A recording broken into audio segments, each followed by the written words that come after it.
আসসালামু আলাইকুম সবাই কেমন আছো আপুরা? আলহামদুলিল্লাহ আমি ভালো আছি। আজকে আমার আপুদের পছন্দের একটা সালোয়ার, যেটার নাম হচ্ছে প্যান কাট সালোয়ার বা সিগারেট প্যান্ট, এক একজন এক একটা বলে থাকে। তো আমি এটাকে প্যান কাটেই বলি, যেটা আসলে ছেলেদের মতো ফিটিংস হয়, সুন্দর হয়। সেই সালোয়ারটার একটা সাধারণ মেজারমেন্ট দেওয়ার চেষ্টা করলাম। তো মেজারমেন্টগুলো চলো বুঝিয়ে দেই। এখানে অনেকগুলো আঁকাচাকা আছে, তাই না? হ্যাঁ, এখানে সামনের পার্ট এবং পেছনের পার্ট দুটো পার্টেই কিন্তু একই সাথে আছে। কেন এই কথাটা বলছি জানো? কারণ দেখবা একটা ছোট একটা বড়, একটা বাঁকা একটা সোজা।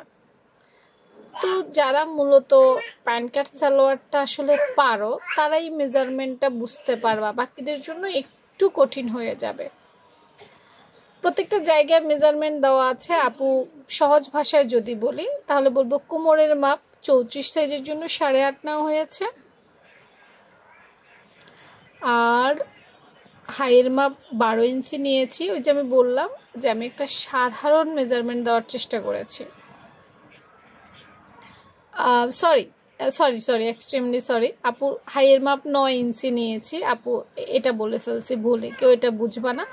এটা হচ্ছে এই দিকের থাইয়ের মাপ হচ্ছে 12, আর মুহুরির মাপ 6 এবং লম্বার মাপ হচ্ছে 38।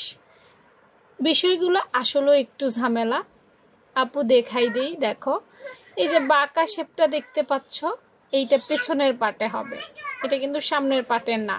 হ্যাঁ, 2 ইঞ্চি পরিমাণ এক্সট্রা নিয়ে এই বাঁকা শেপটা পেছন পাটে দিতে হবে। তারপর খেয়াল করো এই যে বাড়তি, এখানেও 2 ইঞ্চি বাড়তি, এটা সেলাইয়ের জন্য না। অনেকেই ভাবে আপু বোধহয় এটা সেলাইয়ের জন্য, না, পেছন পাটের জন্য এই 2 ইঞ্চি এখানে এক্সট্রা নিতে হয়। এক্সট্রা যদি না নাও তাহলে কিন্তু টাইট ধরবে, হাঁটুতে টান খাবে, পেছনে টান খাবে, কোমরে টান খাবে, মানে অনেক ধরনের প্রবলেম হবে। সব কিছু তো বলে বোঝানো সম্ভব না। কিছু কিছু জিনিসের বেসিক শিখলে আমার মনে হয় যে বেশি ভালো হয়। যেমন এই প্যান কাট সালোয়ারটা যারা মেজারমেন্ট বুঝার তারা কিন্তু বুঝে গেছো, কিন্তু অনেকেই নতুন আপু আসো যাদের জন্য আমি বলবো আপুর লাইভ ক্লাস বা কাটিং ক্লাস, আপুর এই পেজে অনেকগুলো কাটিং, সেলাই এবং বেসিক ক্লাস দেওয়া আছে, ওগুলো খুঁজে একটু দেখবা, কারণ মেজারমেন্টেই সব কিছু বোঝানো সম্ভব না।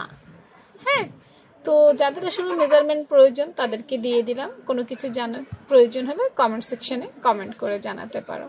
আল্লাহ হাফেজ।